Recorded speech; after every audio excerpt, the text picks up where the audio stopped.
you prepare as thoroughly as you can. The guys play their asses off. Playoffs? Don't talk about playoffs? You kidding me? Playoffs? I just hope we can win a game. Another game. Listen, we're talking about practice. Not a game, not a game, not a game. We're talking about practice. That you probably won't say it again. I bet I do. Okay. Chris? If you want to crown them, then crown their ass. If they are who we thought they were, when we let them off the hook. 5, 4, 3, 2, 1, 0.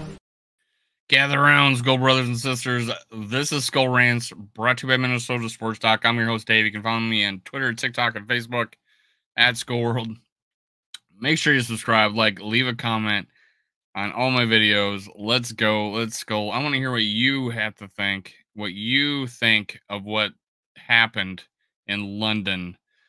Wasn't our favorite performance, but it was a W nonetheless. And we're 5-0, and we're 4-0 in London. In each game, I think maybe except one has probably been a struggle. Every time we go to London, seems like a struggle. I remember being like 0-4, 0-5, going to London to play the Steelers, and I said the team that loses got to stay on the island, and the other one gets to come home. Luckily, we pulled that one out. I think it was we were blowing the Steelers out, and by the end of the game, we gave it back to them, and we had to end it on a last-second defensive play at the end of the game. I remember that. Games in London are never a blowout for us. It just always seems like it's going to be tight. But we got a few comments here. Who do we got here? We got Dylan Dodson. Let's go. They got Van Ginkel'd. Let's go. Scofer Barber. What's up, man? 5-0. Here we go. All right. Now, there's a lot of talk. I saw one post today that we're the worst 5-0 team in history. Where we heard that crap before? We're the worst 13-win team in history. No, man. Wins are wins, man. And we played some tough teams. This was I underestimated the Jets' defense. I don't know if our offense did. I don't think the game plan was right for that defense. My biggest takeaway probably on offense is why did we throw the ball so much down the field, like deep balls, a lot of deep balls. We tried to get one-on-one coverage with excellent corners, and we got it, and then we threw it that way, and we didn't have a chance. Now, we drew a lot of pass interference penalties, but, you know, we're not going to get lucky like that every game. I think we got 5 first downs by penalties, and let me pull it up here. Let's go through the team stats. Let's go through the team stats. First downs, 17 each. Each of us got 17. First downs by penalties, 5. And they got first down by penalties, 2. Third down efficiency, 4 for 13. We were bad last week, too. That's 2 weeks in a row we were bad on third downs. Hey, Mary Fisk. Chicken soup for the soul. Let's go. Yeah, I'm talking about the Vikings and, the team stats here. Total yards, 253. They had 254. So both defenses played well. It's good. Hey, we won the defensive battle. Their offense outscored us, though. And the only reason we win is because of a defensive score, right? Maybe the game plays out more, but that's why my headline is the Jets got Van Ginkel'd. They did. Van Ginkel set the tone for this game. He has been an excellent pickup in the offseason. He's over the field. It's 2 pick sixes. He's did it before with the Miami Dolphins. He just has a knack for the ball. It was a funny story. Aaron Rodgers goes, Christmas came early. Van Ginkel says, thank you to Aaron Rodgers. Now, yards per pass, 4.8 for us. Not great. Not great at all. Sam's been in the 9s. 3.8 yards per pass for Aaron Rodgers. Not great. He threw 54 times. They could have used some running. Bryce Hall had 9 carries for 23 yards. Bryce Hall, 9 carries for 23 yards. And then I saw him come in the second half. They gave him the ball one time, 9 yards. I don't get it. I don't know why teams eliminate their best players. Now, we were running the ball very well the first half. We had over 70 yards. We ended up with only 82 yards rushing. They had 36. So we're going to be one of the highest ranked rushing defenses. We still give up a lot of passing yards, but this game helped out because we gave up 218. We had 171. Penalties. 11 penalties. We are still sloppy. We got worse. We're sloppier now. Now, one of the big complaints, one of the big things I thought we needed to do that we haven't been doing to put them on their heels is to run, tempo or at least get to the line of scrimmage with 15 seconds on the clock. We did that. I think Kevin O'Connell, me and Skoldock had said that in previous show that, he was asked that question in London, getting to the line of scrimmage with more time on the clock, being able to make checks. Did that in spades today. It didn't equate to a more efficient offense, though, which kind of disappoints me.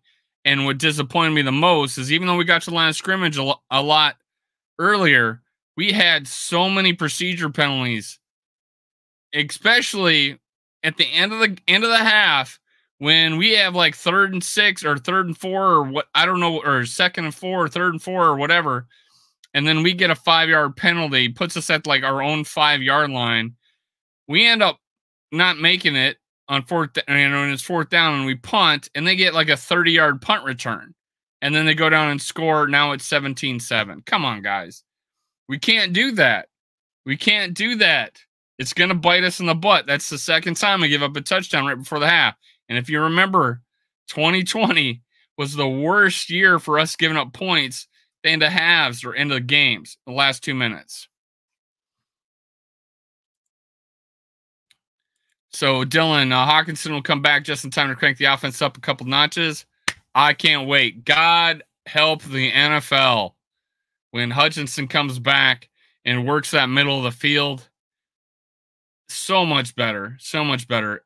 Now, one of the complaints I had watching the game, and I was telling someone next to me, is we had like 5 screen passes the week before, and they were very effective. Very effective.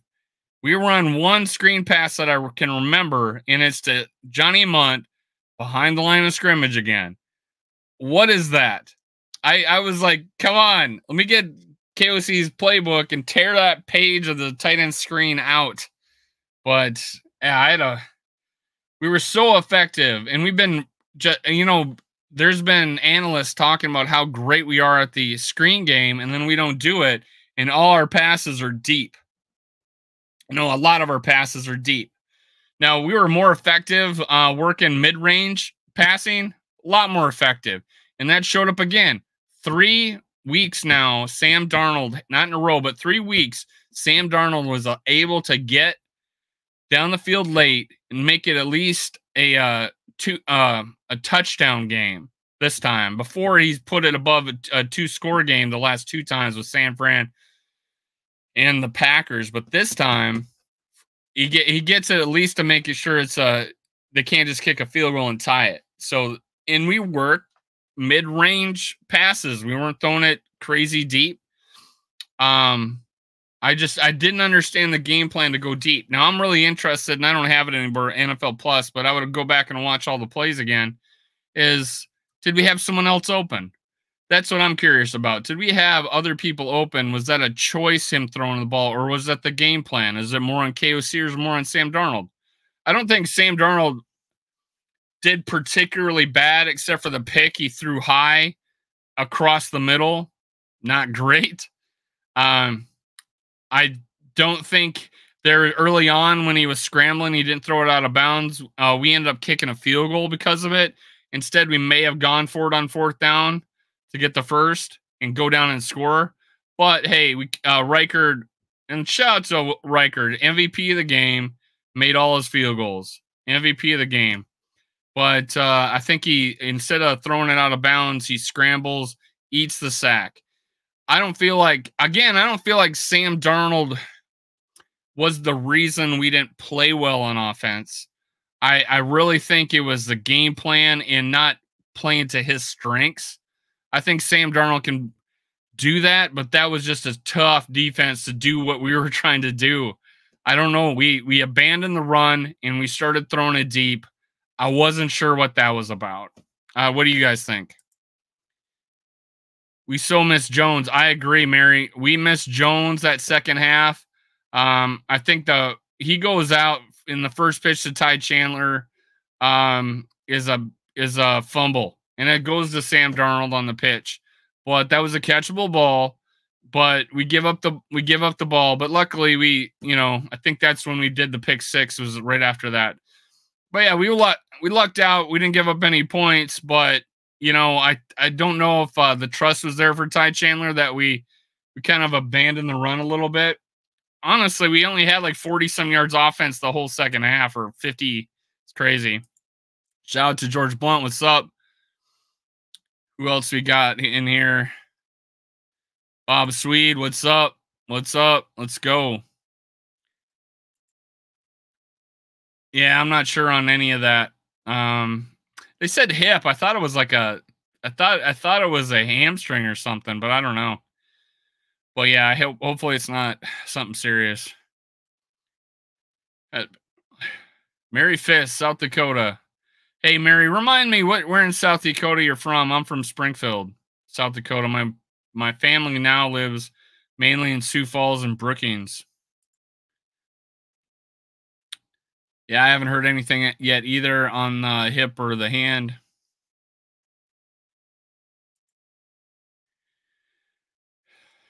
Yeah.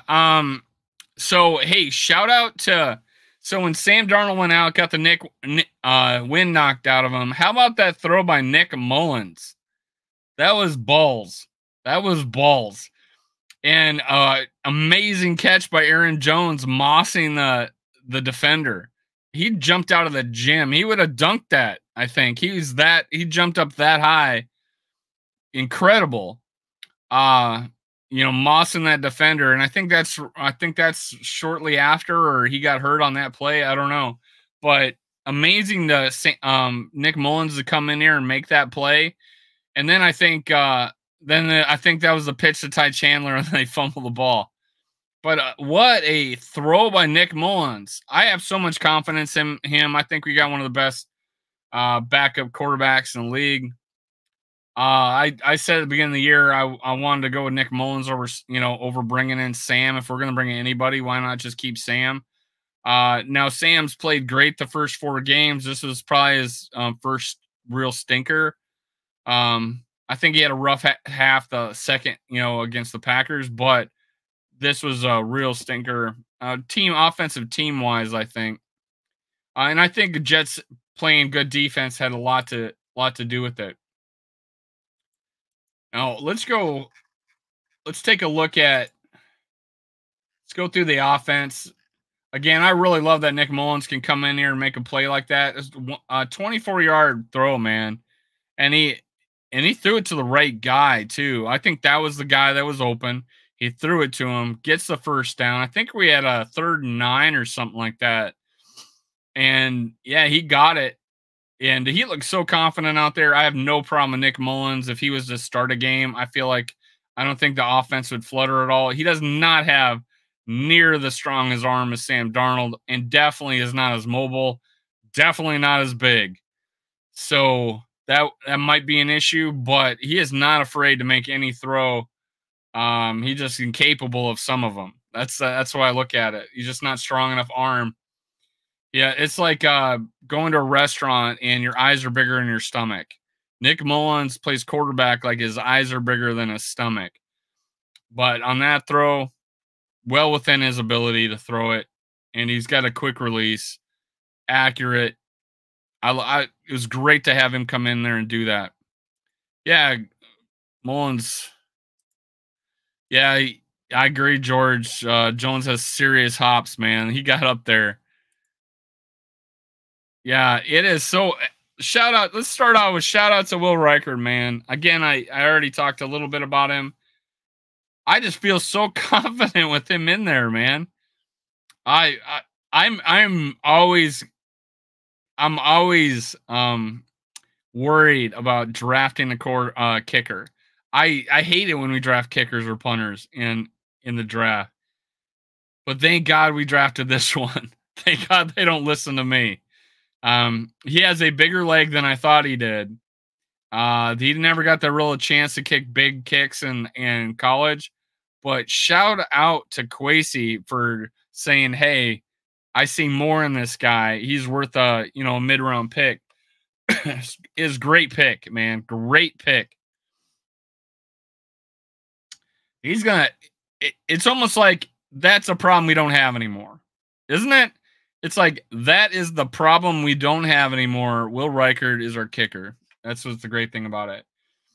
Now, Ty Chandler, another rough game. 14 carries, 30 yards, 2.1 per carry. Aaron Jones, 7 for 29, 4.1.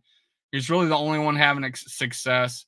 Sam Darnold scrambled a little bit. He did get that first down in the first half. That was pretty sweet. Deep in their territory. CJ Ham coming in, getting that touchdown. And he had a nice run earlier, too. But nice to have CJ Ham going there. That was our offense. That was our touchdown. Justin Jefferson had a sneaky 92 yards, but more importantly, he drew a lot of penalties. Targeted 14 times. I think that's the most we've passed this year, or attempted to. Not the most yards. We had the most yards last week with 275 by Sam Darnold. But Jefferson, 6 for 92 at 15.3. Some big catches late. But he definitely left his mark drawing penalties. And that's a big thing for him. And, shout out to Sam Darnold for recognizing that and putting it in play for him to draw the penalties. So there's a lot to go with that. There's a lot to say with that. There was one where he drew a penalty. Johnny Munt was open on the left side. He goes deep with it, gets the penalty. Makes sense. I get it. But I do feel like in a lot of cases, it looks like that we were just trying to go deep a lot. And I think the mid-range pass we were so much better at. Guys sneaking out, crossing routes. I think that's our game. Especially against big time corners. They ran into each other, and that's why we got a couple of our big plays is because we had crossing routes, and their guys ran into each other. I'd love those plays, but then we went to the deep ball too much.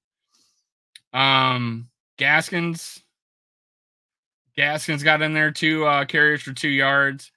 Now Jordan Addison, 3 catches for 36 yards. We got the under on that one. It was 39, I think. We both chose the over. Me and Skuldock. Johnny Munt, 2 catches for 31 yards. He's filling in nicely for now. We obviously got to get TJ Hawkinson in here.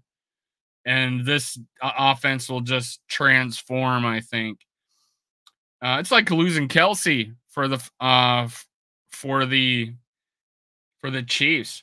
Aaron Jones, 1 catch for 24 yards. You already talked about that with Nick Mullins. But Addison had 8 targets, 14 for Justin. No other receivers got a catch. Crazy. No other receivers got a catch. Sam Darnold, fumble, lost. That was on the pitch to TJ Hawkinson. Justin Jefferson, for some reason, decided to fumble on a quick hitter. That scared me a little bit. That ball lingered in bounds quite a bit. Now, shout out on the defensive side, everybody contributing. Harrison Smith with the big time sack and discount double check. He did the discount double check. What an awesome sack. The whole bar I was at, shout out to the Downtowner. It's being closed because it's become unsafe. It's been there for 100 years. I don't know, been a long time. That's where my Vikings fan, one of my Viking fan clubs, there's two. They split up a while back to two different fan clubs. I attended their last day at the Downtowner, and sad day. But hey, they did it on a win. Last day of the bar, and now they're gonna move to where I live on the beach, which is great. But sad day, and it was great to have them go out and win. So shout out to the Downtowner and the Miami Vikes fan club, even though it's nowhere near Miami. Well, it's like 20 miles from Miami. But Harrison Smith, that bar went freaking nuts when they saw 22 barreling over Aaron Rodgers. Is amazing. Ivan Pace, I should do an apology video on Ivan Pace. I felt like we wouldn't miss him, but he was very instrumental in this game. He got a sack. He got 2 tackles for loss. Shout out to one of the biggest unsung picks of the offseason was Stephon Gilmore playing tight coverage. I think he got a pass interference penalty. It was legit pass interference penalty. Then at the end of the game, he's looking for the ball. The receiver's not. Even though he's touching him, he makes the play, ends the game, closes the game out. So shout out probably to the most unsung, needed offseason pickup this offseason. 35 years old, if I'm not mistaken, Stephon Gilmore. Cameron Bynum, another solid game. Great. He got a pick, I think. Yeah, he got an interception. Let me go to the interceptions. Yeah, he got an interception. Gilmore got an interception, and then Van Ginkel, the pick 6. Blake Cashman, he was a wrecking ball. I didn't know he had so much power in him. He was bulling guys over, and he got Aaron Rodgers' arm on a play. Just the effort that guy puts out there, awesome. Okay, love the sack. Me too, man. Me too, Mary. Gilmore, solid player. Still got it. If he's playing that well right now, he's our number 1. He's easily our number 1. And maybe he has got some life in him, and we can talk him to come back next year. Because really, we have to draft. I'm going to talk about one player in a little bit that it was not good. But the only guy I could probably complain about the most. So who else we got here? Byron Murphy Jr. played solid. I'll give him that. There was one play I think he made a big difference on. Jonathan Greenard. He rushed. He got some pressures in, I think. Camus Krieger Hill. He missed a tackle at one time. Shaquille Griffin, he was there. Jerry Tillery, Pat Jones, Harrison Phillips. I love that Harrison Smith and Harrison Phillips both showed up like they were from the TV show Peaky Blinders, and then both got sacks today. Harrison Phillips, man, he's having a career year. I think a lot of people called him mid. Like, he's just average player. He's not. He is, even though he's only got 1 tackle here, it was for a sack. He shows up at the right time. Hell, Andrew DePaulo got a tackle. Oldest player on the team. Second oldest player in the game next to Aaron Rodgers. And then here, Andrew Van Ginkel only got 1 tackle. But that's all we can talk about is the pick 6. But yeah, this is...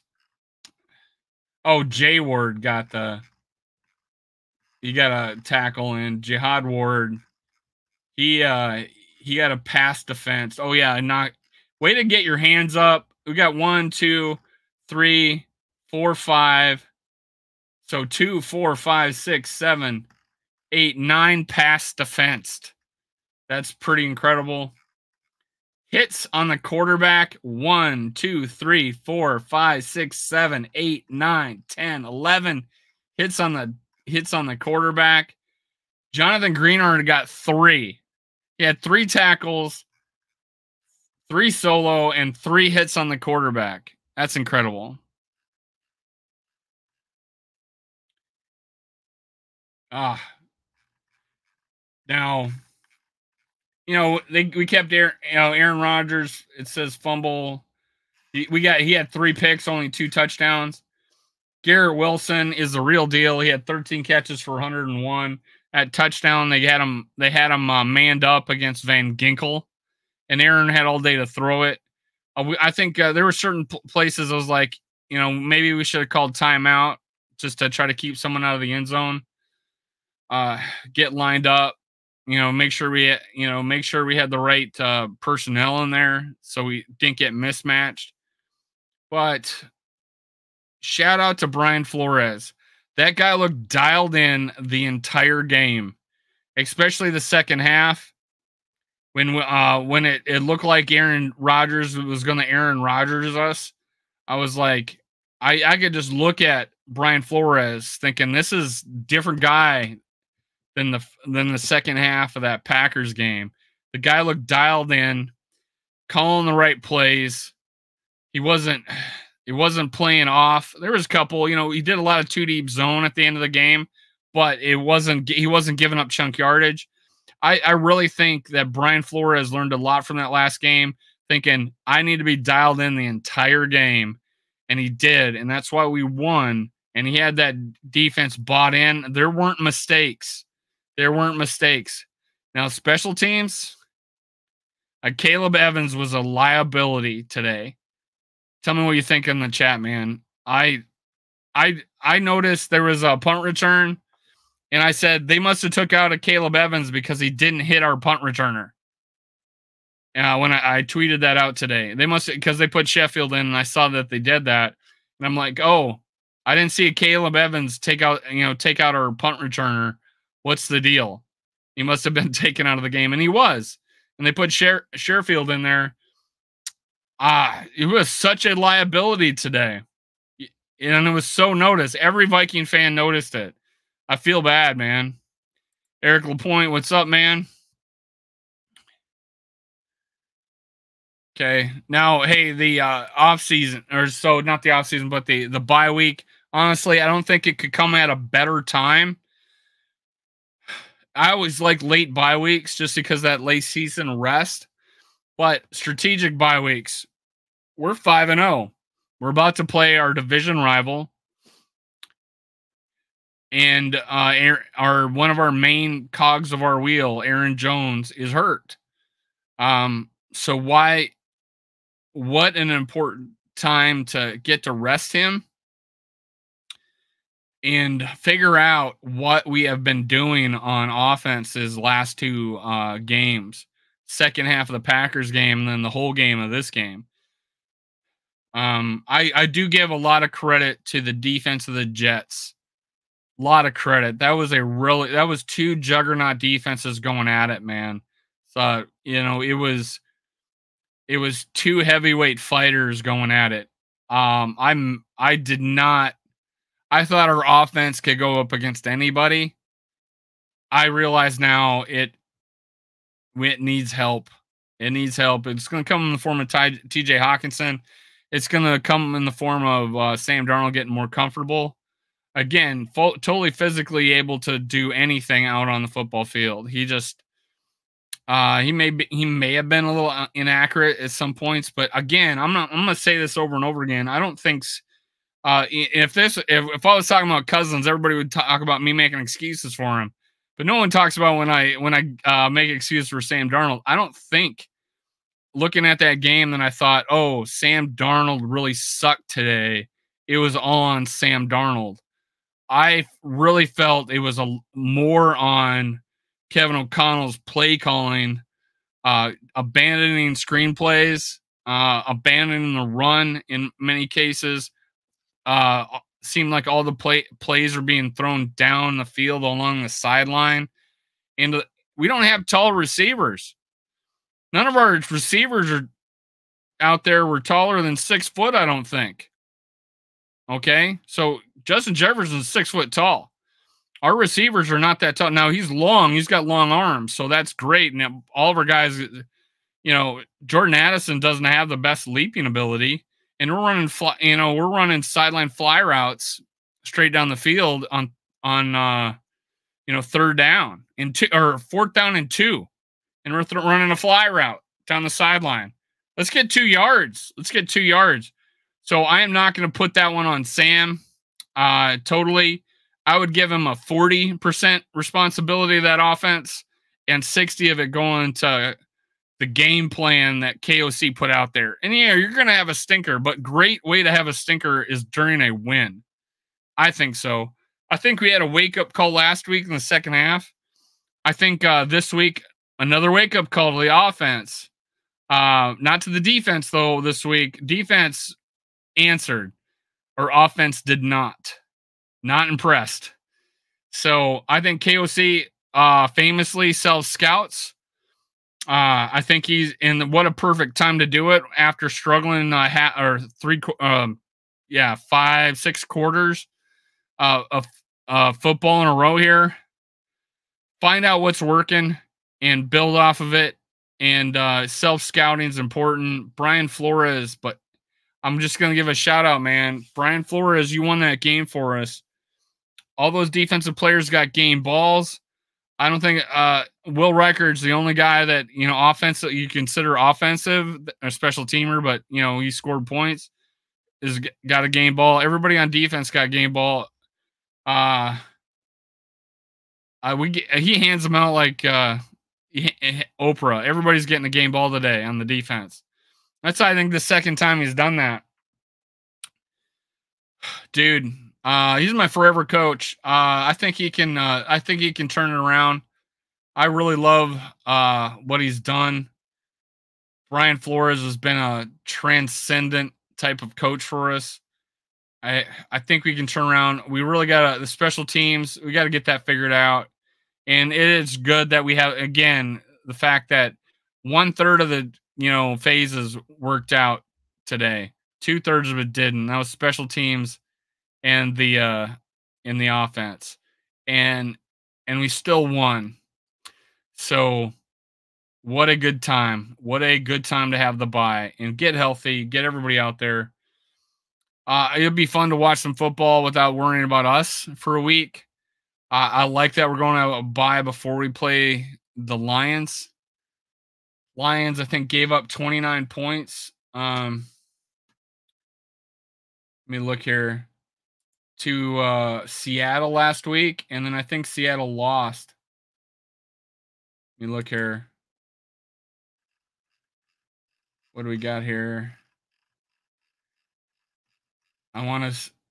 Seattle lost to the Giants. So Seattle scored 29 points against the Lions. They don't have a great defense, and they lost 29 points against the Packers. Sorry, Lions, and then lost to the Giants. So we are in NFC, 49ers lose. Commanders are a real deal. Their defense isn't great, but the Browns just suck so bad, and they deserve it for screwing over Baker Mayfield.